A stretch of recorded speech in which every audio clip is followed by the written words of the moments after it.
पानीपत के हजारों की संख्या में नागरिकों ने, युवाओं ने, महिलाओं ने, बेटियों ने और बच्चों ने एक non stop Haryana, non stop जुनून के साथ आज हिस्सा लिया है इस मैराथन का, क्योंकि हमारा शरीर स्वस्थ रहे, हम बीमारियों से दूर रहें।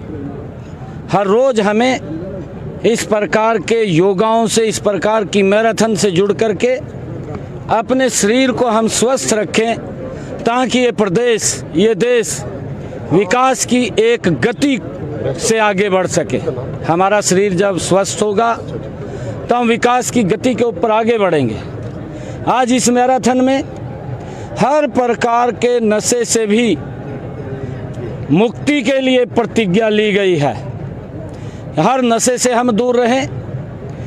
हमने युवाओं से इस बात के लिए आग्रह किया है कि अगर हम नशा करें तो हमारे अंदर खेल का नशा होना चाहिए, हमारे अंदर पढ़ाई का नशा होना चाहिए, ताकि ये देश, ये प्रदेश, ये विकास की गति के ऊपर आगे बढ़ सके।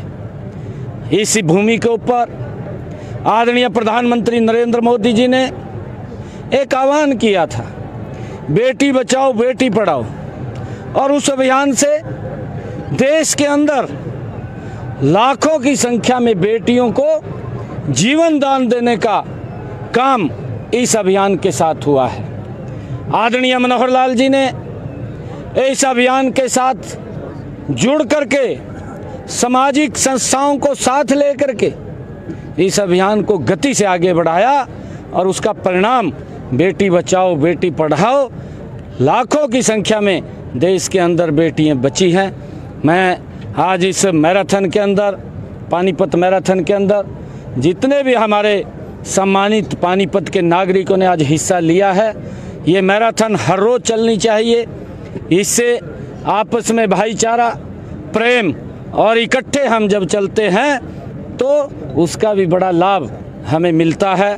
मैं ये आह्वान करना चाहूँगा पानीपत के सभी सम्मानित नागरिकों से कि ये मैराथन आज नहीं, ये हर रोज़ होनी चाहिए, इकट्ठे होकर के होनी चाहिए, ताकि हमारा शरीर स्वस्थ और बीमारियों से दूर रहे, हम आगे बढ़ सकें।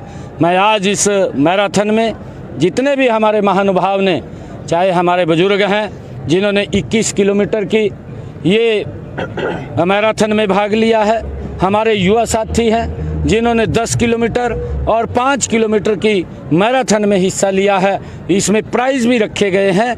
प्राइज़, फर्स्ट प्राइज़ जो 21 किलोमीटर का है 1,21,000 रुपये का प्रथम प्राइज़ है, और जो 10 किलोमीटर की है उसके अंदर प्रथम जो प्राइज़ है 1,00,000 रुपये का रखा गया है, और जो 5 किलोमीटर की है उसमें भी 1,00,000 रुपये का वो प्राइज़ रखा गया है। और हमारे जो फर्स्ट आएगा, सेकंड आएगा, तृतीय आएगा, जो चतुर्थ या 5वें स्थान के ऊपर आएगा, ऐसे सब साथियों को प्राइज़ भी यहाँ पर डिस्ट्रीब्यूशन करने का काम होगा। मैं सभी को बहुत बहुत बधाई और शुभकामनाएं देता हूँ। खासकर मैं पत्रकार बंधुओं को भी बहुत बहुत बधाई और शुभकामनाएं देता हूँ। सभी प्रशासनिक अधिकारी और पंकज नयन जी जिनके तत्वाधान में ये मैराथन के कार्यक्रम चलते हैं, मैं उनको भी बहुत बहुत बधाई, और हमारा पानीपत का जो जिला प्रशासन है उसको भी मैं बहुत बहुत बधाई देता हूं कि उनकी देखरेख के अंदर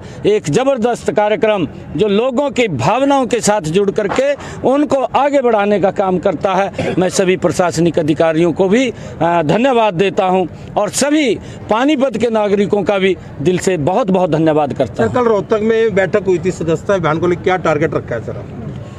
देखिए, कल सदस्यता महाअभियान ये भारतीय जनता पार्टी का चल रहा है, और उसमें 50 लाख का हरियाणा का टारगेट सदस्यता अभियान का रखा गया है। और उस अभियान के तहत हमारे सभी विधायक, हमारे सांसद पार्टी के पदाधिकारी, हमारे जिला के अध्यक्ष, हमारे मंडलों के अध्यक्ष, हमारे बूथ के माननीय अध्यक्ष, हर बूथ के ऊपर हमने लगभग 350-400 का टारगेट मेंबरशिप का रखा है। उस मेंबरशिप से लगातार लोगों के साथ जुड़ते हुए भारतीय जनता पार्टी की नीतियों को मजबूत करते हुए आदरणीय प्रधानमंत्री जी, आदरणीय जगत प्रकाश जी नड्डा, उनके आह्वान को और आगे बढ़ाते हुए इस सदस्यता अभियान के अंदर हर नागरिक भाग ले और उसका सदस्य बन करके इस देश को विकसित राष्ट्र बनाने में अपनी भूमिका अदा प्रधानमंत्री करें। जी से मिलके आए कोई नई योजना की, जो ऐसी कोई पहली दफा हरियाणा के जो सीएम बनने के बाद दूसरी दफा मिलके आए हैं, और क्या लगता है कि हरियाणा को जल्दी कुछ मिलने वाला है? देखिए, आदरणीय प्रधानमंत्री जी ने, हमने कई विषयों के ऊपर प्रधानमंत्री जी से चर्चा की है और आदरणीय प्रधानमंत्री जी ने हरियाणा को एक जबरदस्त विकास की गति के ऊपर, तीव्र गति के ऊपर बढ़ाने का काम हमारी डबल इंजन की सरकार करेगी। ये पूर्ण सहयोग आदरणीय प्रधानमंत्री जी ने हरियाणा को देने का किया है। पहले भी आदरणीय प्रधानमंत्री जी हरियाणा के विकास में कभी भी पीछे नहीं रहते थे, हरियाणा के विकास को आगे बढ़ाने के लिए गति से काम करते थे, परंतु अब हम तीव्र गति से हरियाणा प्रदेश का विकास करने का काम करेंगे। जल्दी ही आदरणीय प्रधानमंत्री जी कई सौगातें और यहाँ के कई कार्यक्रम ऐसे हैं जिसका लाभ हरियाणा के लोगों को मिल रहा है। मुझे खुशी है, पिछले 10 वर्षों के अंदर हर जिला को 4 लेनिंग से जोड़ा गया है। लोगों के रास्तों को सरल सुगम करने का काम ये हमारी सरकार ने किया है चुनाव से पहले और आगे भी जारी रहेगा। चुनाव से पहले कच्चे कर्मचारी पक्के किए, तभी तो नोटिफिकेशन जारी नहीं हुआ। नोटिफिकेशन सबका हो गया, किसी का कोई ऐसा डिपार्टमेंट नहीं है। सभी को हमने आदेश किए थे कि जो 1,20,000 युवाओं को, कर्मचारियों को हमने सुरक्षित किया है, उन सब के नोटिफिकेशन हो गए हैं। किसी को कोई दिक्कत परेशानी नहीं है, ना आने देंगे। कांग्रेस को विपक्ष का नेता नहीं मिल रहा क्या सर? आप डंडवा हो यार उसके